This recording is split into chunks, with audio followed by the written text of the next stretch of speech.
여야 정치 고수들과 현안을 치열하게 고민하는 시간 맞수 토론 시작합니다. 오늘 고수 두 분, 박수현 더불어민주당 의원, 김성태 전 국민의힘 원내대표 나와 계십니다. 어서 오십시오. 예, 안녕하세요. 네, 빗길을 뚫고 오시느라 고생하셨습니다. 고생 좀 했습니다. 예, 첫 번째 토론 주제는요, 뉴욕으로 가보겠습니다. 백다 앵커가 먼저 정리해드리죠.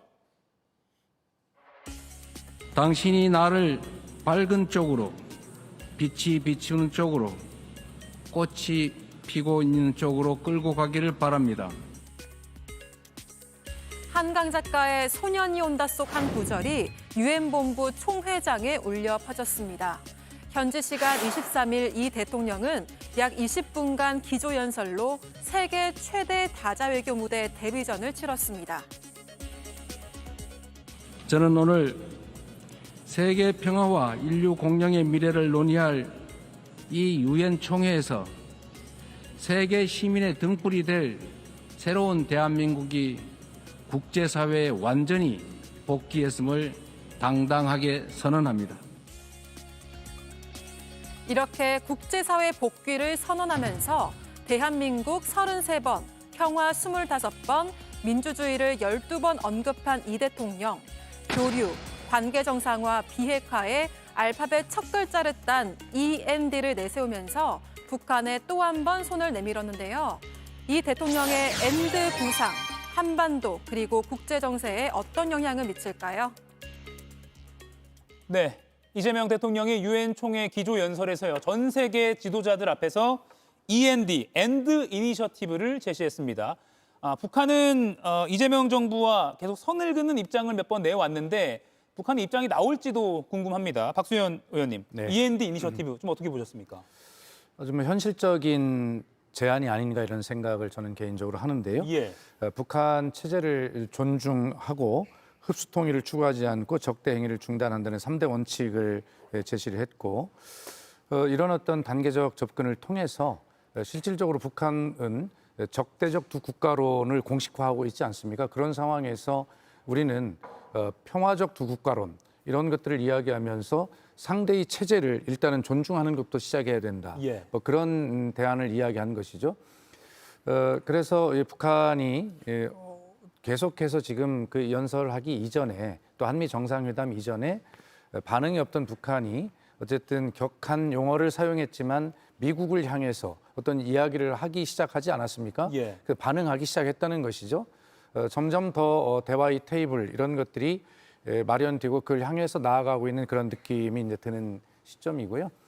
오늘 하여튼 그 이재명 대통령의 연설 중에서 저는 유엔이 이룬 지난 80년의 가장 큰 업적을 보려면 예. 대한민국을 보아라라고 하는 그 말이 가슴 뭉클하게 우리 자부심으로 그렇게 다가왔던 그리고 대한민국이 완전히 정상화되었음을 세계에 알린다라고 하는 선언하는 이재명 대통령의 바로 그 순간에 가슴이 뭉클했던 그런 연설이었습니다. 예. 저희도 오늘 특보로 새벽 시간이지만 보내드렸는데 많은 분들이 또 잠을 깨어서 그 직접 생중계로 보시기도 했습니다. 김성태 의원께서는 그 END 이니셔티브 북한이 응답을 할까요? 좀 저희가 이렇게 많이 양보를 하는 모양새인데 좀 화답을 하면 좋겠는데요. 엄청난 양보 변화죠. 예. 그러니까 역대 우리 대통령들이 그러니까 유엔 안보리에서 유엔에서 이렇게 이제 연설을 한 적이 역대 대통령 거의 다 있었죠. 예. 그렇지만은 이제 보수 정권 이제 대통령 유엔 연설 내용하고 또 이제 흔히 말하는 민주 진보 진영 또 대통령 연설 내용은 확연히 차이가 나요. 예. 그래도 이번에도 이제 END 이니시티브 이걸 이제 새로운 이제 신조 용어를 만들면서 이게 이제 교류를 먼저 하고 그다음에 이제 관계 정상화 그리고 국교 정상화까지 가고 예. 그 다음 단계가 이제 최종적으로 비핵화다. 그러니까 사실상 이렇게 되면은 이제 북한의 핵 미사일 그런 능력 고도에 대한 그런 중단 그리고 이제 축소 과정 거쳐서 폐기로 가자 이제 이런 우리의 희망적인데 예. 이런 이제 실용적 단계적 어떤 그런 해법이거든요. 저 앞에 이제 박수현 의원님 같은 경우는 문재인 당시 정부 시절에 대변을 했지 않습니까? 예. 이게 이제 문재인 전 대통령 시절에 바로 이 해법 입장하고 거의 엇비슷해요. 근데 이제 그때도 그게 이제 유미하게 그냥 아무 결과 없이 그냥 북한의 핵미사일은 고도화되면서 끝나버렸거든요. 이번 같은 경우도 교류와 그다음에 정상화 폐기 단계를 받겠다 그랬지만 이 교류라는 것도 사실상 유엔 안보리에서 경제 제재 이 자체를 갖다 풀어주지 않으면 아무리 남북 간에 실질적 협력 교류를 하려고 하더라도 아주 제한적입니다.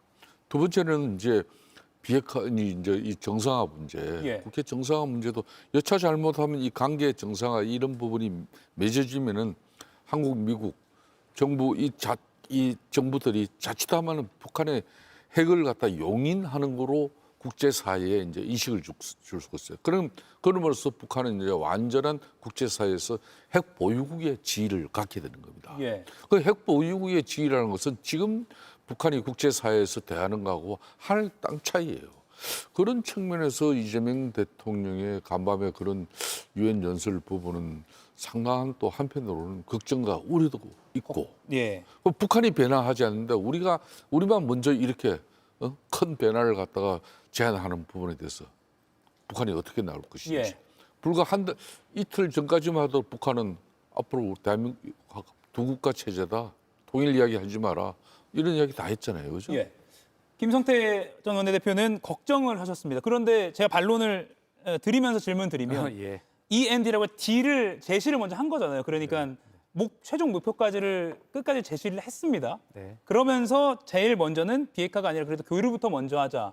단계적으로 실용적으로 접근하겠다 이걸 밝힌 것 같아요. 위성락 안보실장이 이에 대해서 설명을 했습니다. 예.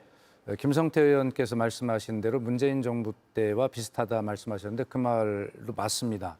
실제로 2018년에 북미 싱가포르 회담에서 강조된 원칙 이것이 교류와 관계 정상화 비핵화 원칙 뭐 이런 것들이 2018년 그 싱가포르 회담에서의 원칙이거든요. 예. 그러면서도 위성락 실장은 이것이 어떤 구분이 되어서 단계적으로 이렇게 가는 이런 것이 아니라 이것이 동시에 가는 것이다. 라는 이런 설명을 했습니다.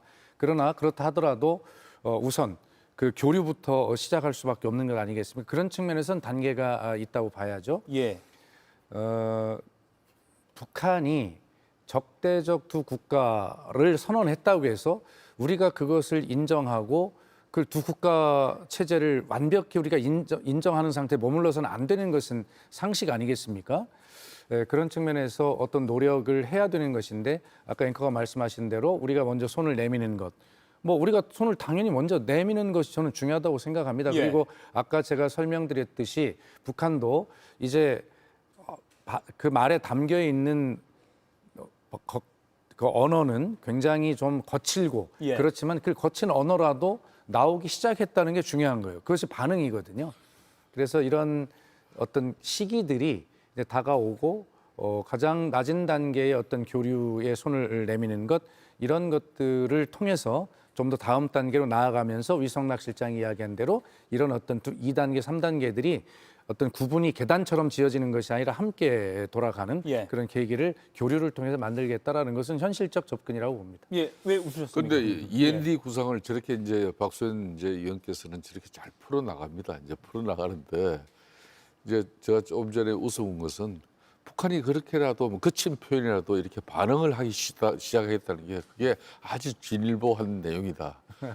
그러니까 뭐 모든 게 시작이 반이니까 저렇게 이야기할 수 있는 저런 표현도 참 앉아 옆에서 이렇게 한참 듣다 보니까 근데 오늘 이제 장동익 대표가 한 이야기가 참 의미심장해요. 그러니까 END는 END인데 예. everything, nothing, die. 그러니까 다 잃어버릴 것이다. 아, 예. 그 이야기 아닙니까?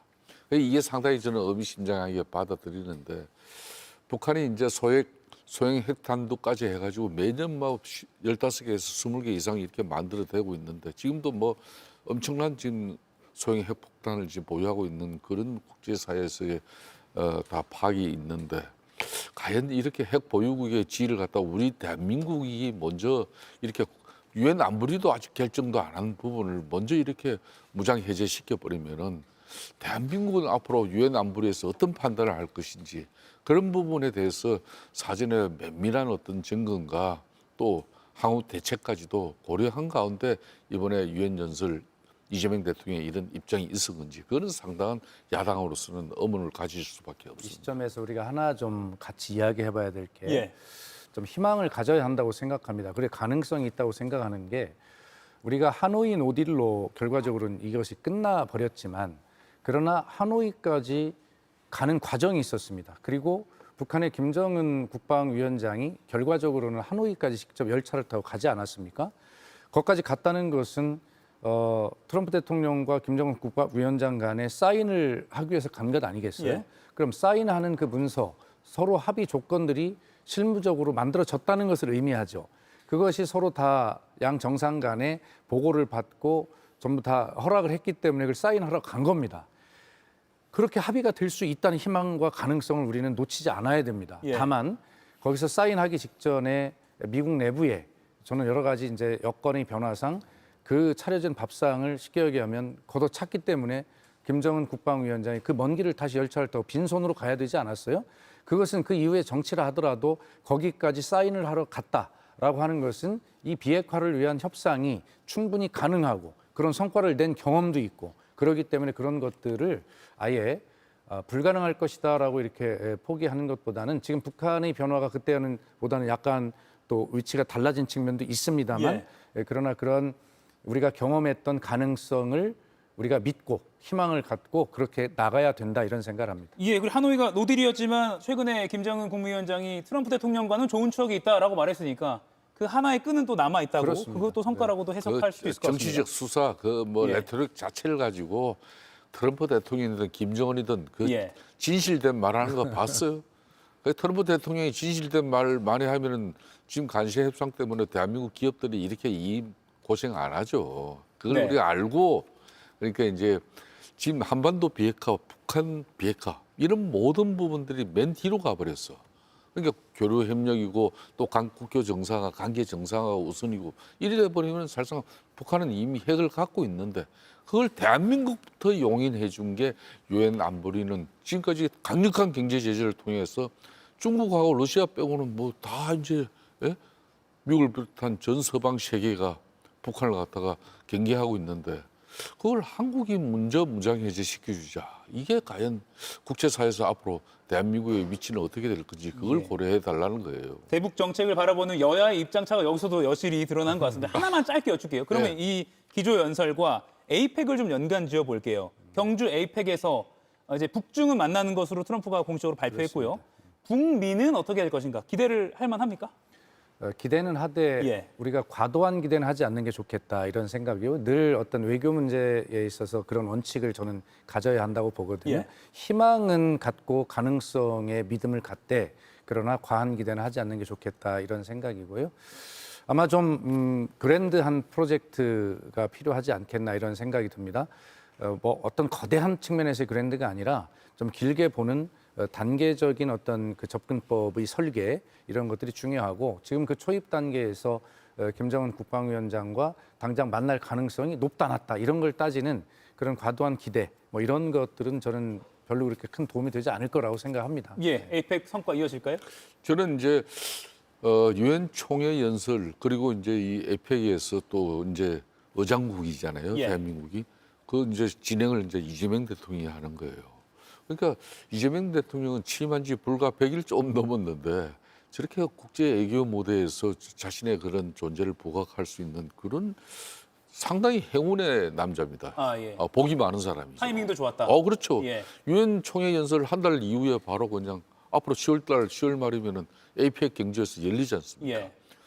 올해 2025년 국제 외교 무대에서 가장 큰 하이라이트는 이제 트럼프하고 시진핑이 경주에서 만나는 이 역사적인 사건입니다. 예. 그 중심에 이재명 대통령이 있다는 것은 대단한 행운이죠. 그런데 이제 그렇다고 해서 뭐 지금 이재명 대통령도 북미 간의 대화를 위한 중재자 역할을 하겠다 그러지만은 그거 쉽지 않아요. 이 앞에 또 우리 박 의원님께서는 문재인 정부의 또 입이고 소통 비서관 다 하신 분이지만은 예. 문재인 대통령 그냥 운전자론 했잖아요. 운전대 잡았지만은 운전대 자기가 가고자 하는 방향으로 가지도 못했어 그냥. 예? 그걸 알아야 되는 거예요. 예. 이게 평가는 이제- 다양합니다만. 예. 예. 페이스메이커로는 또 이미 공식적으로 말을 했기 때문에 이번 에이펙 무대에서 페이스메이커로서의 또 역할을 할 기회가 있을지. 왜냐하면 이재명 대통령이 하고 싶어도 또 북미 무대가 또 펼쳐지지 않으면 또 못할 수도 있으니까요. 한번 더 그렇습니다. 지켜봐야 될 것 예, 같습니다. 지켜보시죠. 저희도 상세히 10월 말 11월 초 이 자리에서 전해드리도록 하겠습니다. 이가역 라이브를 시청해 주셔서 고맙습니다. 이가역 라이브는 평일 오후 5시 TV와 유튜브로 실시간으로도 함께 하실 수 있습니다.